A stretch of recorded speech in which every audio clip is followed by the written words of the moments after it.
Stand in any American parking lot and look around. The cars keep getting taller, wider, heavier year after year. It isn't just taste, and it isn't an accident. It's a loophole, and it starts with a tax on frozen chickens. Yeah, chickens, the ones you grill on the 4th of July. Today we're tracing the bizarre regulatory trail that supersized America's vehicles from the inside out. By the end, you'll never look at a parking lot the same way again. Let's put some numbers on what your eyes already know. The average new vehicle sold in America today weighs somewhere around 4,300 pounds. Back in 1980, that number was closer to 3,200, over 1,000 pounds lighter. Think about that. We've strapped the equivalent of 5 adult passengers in extra metal to every car. And it's not just weight, it's the footprint, the physical shadow a vehicle casts on the ground. That footprint grew from roughly 43 square feet in the early 80s to about 50 today. A modern midsize crossover is actually bigger than a full-size sedan from the 90s. Park a 2024 Toyota RAV4 next to a 1995 Camry, and it dwarfs the old car. Now here's the wild stat. Light trucks, SUVs, and crossovers make up roughly 80% of new sales. In 1975, that share was under 20%. Trucks were for farmers and contractors. The best-selling vehicle in America isn't a car at all. It's the Ford F-Series pickup. We're the only major country on Earth where a full-size pickup truck holds that crown. Meanwhile, the mid-size sedan, the Camry, the Accord, the Fusion, is going extinct. Ford killed the Fusion, the Taurus, and the Fiesta, just gone from the lineup. GM axed the Cruze, the Impala, the Volt, the cars your parents probably drove. Chrysler dropped the Dart and the 200 and didn't bother replacing either one. If you want a new car from an American brand today, your options are basically a Mustang or a truck. So what happened? Did we all just wake up one morning and decide we wanted to drive tanks? Not exactly. Follow the trail and you find 3 policies that built this world. Our story starts, believe it or not, in a poultry barn in rural Arkansas in the 1950s. After World War II, American chicken farming industrialized faster than anywhere else on Earth. We figured out how to raise birds cheaply, at massive scale, year-round. Factory farming was born. And soon those cheap American chickens were flooding into Western Europe. By the early 60s, U.S. poultry reportedly supplied roughly half of West Germany's chicken imports. European farmers were furious. American birds were undercutting them on their own shelves. So France and West Germany did what governments do. They slapped tariffs and quotas on American chicken. The American poultry industry screamed, and the White House listened. This became a genuine diplomatic crisis. They called it the Chicken War, and President Kennedy took it all the way to GATT arbitration. The GATT panel ruled in late 1963 that Europe's tariffs violated their trade commitments. But here's where it gets interesting. The U.S. decided to retaliate anyway to send a message. President Lyndon Johnson signed a proclamation in December 1963 imposing a 25% tariff. It hit 4 seemingly random targets: potato starch, dextrin, brandy, and light trucks. Potato starch punished the Dutch, brandy punished the French, and light trucks punished the Germans. Specifically, it targeted the Volkswagen Type 2, the iconic microbus, Germany's biggest export to us. Johnson wanted to hit something that would hurt Bonn politically, and the microbus was it. Now here's the thing. Over the decades, every other retaliatory tariff got negotiated away. The brandy tariff? Gone in later trade rounds. Potato starch? Gone. Dextrin? Gone. But that 25% tariff on light trucks, it's still there, 60 plus years later. No president, no Congress, no trade deal has removed it because Detroit doesn't want it removed. That tariff is a 25% wall around the most profitable segment in the American auto market. Foreign automakers who want to sell small pickups or work vans here face a crippling price penalty. That's why you don't see cheap little imported trucks at your local dealer. The tariff killed them. Companies went to absurd lengths to get around it. Let me give you 2 wild examples. Subaru, in 1978, welded plastic rear-facing jump seats into the bed of their Brat pickup. Those seats made it a passenger vehicle on paper. Only 2.5% tariff instead of 25%. Nobody actually sat in those seats. They were there purely to fool U.S. Customs classification rules. Then there's Ford itself. They imported Transit Connect vans from Turkey with rear windows and seats. The vans arrived at U.S. ports looking like passenger vehicles, passed customs, then got stripped immediately. Workers ripped out the seats, pulled the windows, and voila, cargo van, taxed at the lower rate. Customs eventually caught on. A court ruled against Ford in 2013, upheld in 2020. But the fact that Ford, an American company, tried to dodge its own protective tariff tells you everything. The chicken tax created a fortress around domestic trucks and guaranteed Detroit had that market to itself. And when your competition is locked out, you can charge whatever you want, which they did. For decades, full-size pickups and SUVs carried profit margins that sedans could only dream of. That's layer one of our story. A trade war over frozen poultry that still shapes your commute today. Now let's jump forward a decade to 1973 and a very different kind of crisis. In October of that year, Arab members of OPEC declared an oil embargo against the United States. It was retaliation for American support of Israel during the Yom Kippur War, and it hit hard. Gas prices roughly doubled in under 2 years. Lines at filling stations stretched for blocks.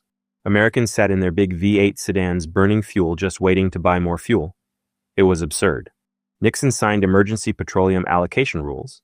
Then Congress mandated a national 55-mile-per-hour speed limit. The national mood was clear. We are too dependent on foreign oil, and our cars drink too much gas. So Congress did something genuinely ambitious. They wrote the Energy Policy and Conservation Act. President Gerald Ford signed it on December 22, 1975, a kind of Christmas gift to the future. Buried inside that law was a brand new concept, corporate average fuel economy, or CAFE. The idea was elegant. Every automaker's fleet of cars had to meet an average miles per gallon target. You could still sell a gas guzzler if you balanced it with efficient models. Just hit the average. The target started at 18 mpg for model year 1978, heading up to 27.5 by 85. And it worked. The American passenger car got dramatically more efficient through the late 70s and 80s. But here's the catch. And this is where the loophole opens like a trapdoor. Congress created not one fuel economy standard, but two. One for cars, one for light trucks. Light trucks got a separate, lower target because, at the time, trucks were work vehicles. Farmers needed pickups, plumbers needed vans. It seemed unfair to hold them to sedan standards. The initial light truck target was only about 17 mpg, far below the car standard. Through the 80s and 90s, that gap stayed wide, around 21 mpg for trucks versus 27.5 for cars. And in 1975, nobody worried about it because trucks were under 20% of sales, remember? But here's what nobody anticipated. The legal definition of light truck was loose. Anything built on a truck frame, anything with four-wheel drive, anything classified as a sport utility vehicle. Truck, which meant if you took a pickup chassis, bolted an enclosed body on it, and called it an SUV, light truck. Weaker fuel economy rules, weaker emission standards until 2004, weaker safety requirements for years. And here's the kicker. Light trucks were exempt from the federal gas guzzler tax entirely. That tax could add thousands to the sticker price of a thirsty sedan. But an SUV? Nothing. Zero? Exempt. So picture yourself as a Detroit executive in, say, 1987. You're looking at these two columns. Column A is sedans, strict MPG targets, gas guzzler tax, tough safety rules, and razor-thin margins. Column B is trucks, easy MPG targets, no guzzler tax, lighter regulation, and massive profit margins. Oh, and column B is also protected from imports by a 25% tariff wall. Which column do you pour your engineering dollars into? Honestly, it's not even a question. The loophole didn't just allow bigger vehicles, it actively rewarded automakers for building them. The first clue that this loophole could be exploited came from Jeep in 1963. The Jeep Wagoneer was a truck underneath but dressed like a luxury wagon on top. Suburban buyers loved it. Then Chrysler shocked everyone in 1984 with the Dodge Caravan, the first modern minivan. It was built on a truck platform, classified as a light truck, but marketed entirely to families. Suddenly, the work vehicle exemption was hauling kids to soccer practice, and nobody in Washington blinked. But the real earthquake came in 1990 when Ford launched the Explorer. The Explorer sat on a Ranger pickup chassis. It was literally a truck, but it was designed for suburbia. Leather seats, a nice stereo, cup holders everywhere. This was a family car that happened to be a truck. It became the best-selling SUV in America through the entire 1990s, and the floodgates opened. Chevy rolled out the Tahoe and Suburban. Ford built the massive Expedition. Lincoln launched the Navigator. Cadillac brought out the Escalade in '99 because luxury buyers wanted into this game too. Then GM just went ahead and bought the Hummer brand, a literal military vehicle, for civilians. By around 2002, light trucks crossed the line. They outsold passenger cars for the first time. Think about that. In one generation, America went from an 80% car market to a majority truck market. And the loophole got even more creative. Let me tell you about the PT Cruiser. Chrysler designed the PT Cruiser in 2000 to look like a retro hot rod. It's clearly a car. But they engineered it with a flat load floor so NHTSA would classify it as a light truck. Why? Because slotting it into their truck fleet made their overall truck fuel economy average better. A small, relatively efficient truck diluted the gas-guzzling Rams and Durangos on paper. That's the moment you realize the rules are designing the cars, not the engineers, not you. Now let's zoom out and see how these two policies, the chicken tax and CAFE, fed each other. CAFE's loophole made trucks wildly profitable for Detroit because they were cheap to build and easy to regulate. The chicken tax guaranteed that no foreign competitor could undercut Detroit's prices in that profitable segment. It was a double moat, a regulatory advantage on the production side and a tariff wall on the import side. So Detroit's Big Three poured billions into truck platforms and let their sedan lineups starve. When you protect a market and incentivize it with looser rules, you get exactly what we got. A country that slowly forgot how to build or even buy a regular car.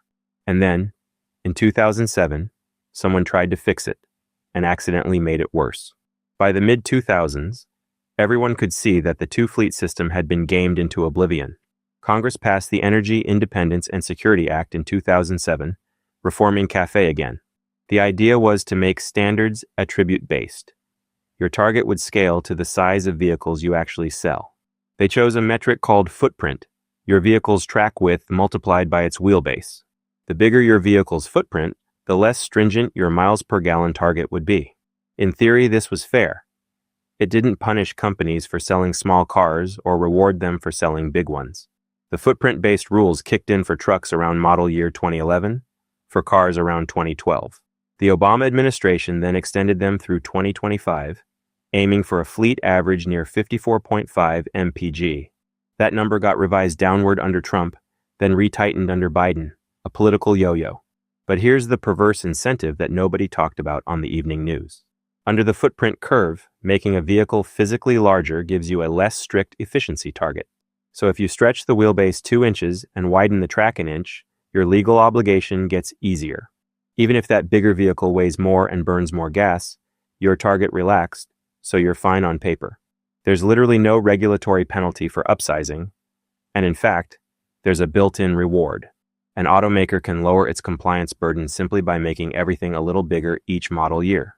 Under current standards, a subcompact with a 41 square foot footprint might face a target near 61 mpg.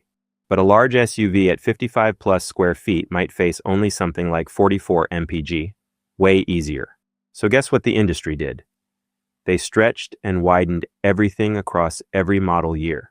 Sedans crept toward crossover dimensions. Crossovers grew into midsize SUVs. Midsize became full-size. Honda didn't just sell you a CR-V because you wanted one. The CR-V's footprint made compliance easier than the Accord. Toyota grew the Camry's dimensions and nudged you toward the RAV4 because it helped their CAFE math. The rule designed to shrink our fleet had literally written a formula that said bigger is easier. And so the sedan didn't just fall out of fashion, it was pushed off a cliff by the rules. In April 2018, Ford made it official. They discontinue every sedan and hatchback except the Mustang. The Fusion, the Fiesta, the Taurus, the C-Max, dead, all of them gone by 2020. In November 2018, GM announced it was killing the Cruze, the Impala, the Volt, and several Cadillac sedans.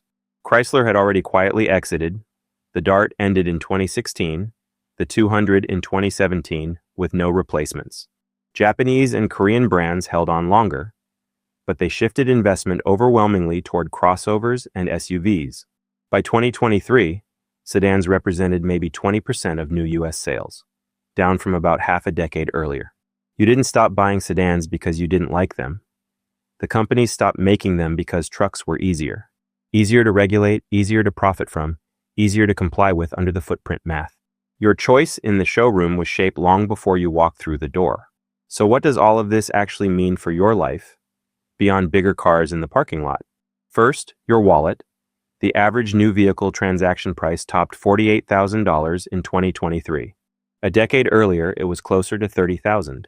Part of that spike is the forced shift to bigger, pricier trucks. When the only thing on the lot is a crossover or a pickup, you pay crossover and pickup prices. Second, fuel. Despite decades of engine efficiency improvements, real-world fleet fuel economy plateaued around 25 or 26 mpg. All those clever turbochargers and 8-speed transmissions got eaten by the extra weight of bigger vehicles. We ran faster on the treadmill and got nowhere, because the treadmill got heavier every year. Third, and this is the one that keeps safety researchers up at night, pedestrian deaths. U.S. pedestrian fatalities hit roughly 7,500 in 2022, the worst toll in nearly 4 decades. And study after study connects that number to vehicle size, specifically the height of the front end. When a sedan hits a pedestrian, the hood catches them around the thighs. They roll up onto the windshield. When a tall SUV or truck hits a pedestrian, the grille catches them in the torso or head. That's a fatality. Research suggests a hood above roughly 40 inches is substantially more likely to kill a person on foot. Europe has had pedestrian impact design standards for years, testing how a vehicle's front end treats a human body. The US has no equivalent federal standard, nothing regulating hood height or front-end geometry for pedestrian safety. NHTSA proposed something back around 2015. It was never finalized, and here we are. And then there's the arms race, the social physics problem that traps even people who want smaller cars. When everyone around you is driving a 3-row SUV that weighs 6,000 pounds, a sedan feels terrifying. You feel unsafe because you are unsafe. Crash compatibility between mismatched vehicles is a real killer. So you reluctantly buy the bigger vehicle too, and the average keeps creeping up, and the cycle repeats. Nobody individually chose this outcome, but the rules guaranteed we'd arrive here collectively.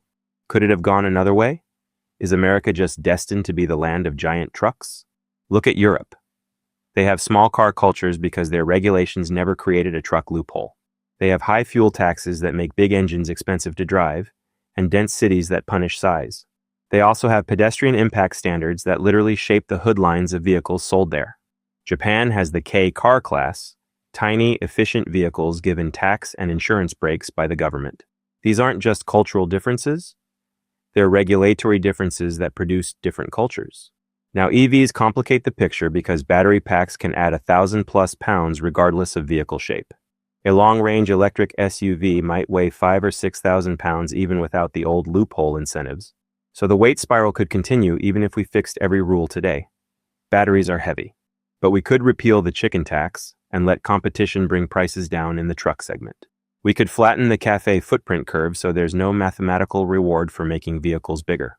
We could adopt pedestrian safety standards that penalize towering front ends designed to intimidate rather than protect. We could use weight-based registration fees so the heaviest vehicles pay for the road damage they cause. None of that would ban your truck. It would just stop bribing automakers to make nothing but trucks. So next time you're squeezing between 2 3-row SUVs to reach your car, if you even still have one, remember, this wasn't inevitable and it wasn't your idea. It was a frozen chicken tariff, an oil crisis law with a loophole, and a fix to the fix that rewarded what it meant to prevent. The rules meant to shrink our cars are the reason they grew. And once you see it, you can't unsee it. This has been Untold America. Thanks for riding with us.